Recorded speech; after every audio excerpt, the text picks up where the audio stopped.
رحمان الله ګربز په یوه ورځنۍ نړیوالو لوبو کې زر منډې پوره کړې. د افغانستان د کرکټ ملي ډلې پیاوړي لوبغاړي رحمان الله ګربز تېره ورځ د بنګلادیش خلاف لوبه کې 40 منډې ترسره کړې او په دې سره وتوانېد په یوه ورځنۍ نړیوالو لوبو کې خپلې زر منډې پوره کړي. رحمان الله ګربز په دې سره 14 افغان لوبغاړی شو چې په یوه ورځنۍ نړیوالو لوبو کې زر یا له زرو څخه زیاتې منډې پوره کوي. ګربز د افغانستان لپاره تر دې دمه پورې 28 یو ورځنۍ نړیوالې لوبې ترسره کړي دي.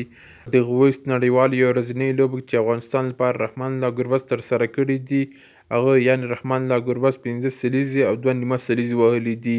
رحمان الله ګربز په یو ورځنۍ نړیوالو لوبو کې په اوسط ډول سره 40.20 منډې په هره لوبه کې ترسره کړي دي. رحمان الله ګربز په یو ورځنۍ نړیوالو لوبو کې خپله لومړۍ لوبه په 2021 کال کې د آیرلنډ لوبډلې په خلاف ترسره کړله او تېره ورځ یې 28مه لوبه وله چې په هغې کې یې زر منډې بیا پوره کړې په یو ورځنۍ نړیوالو لوبو کې.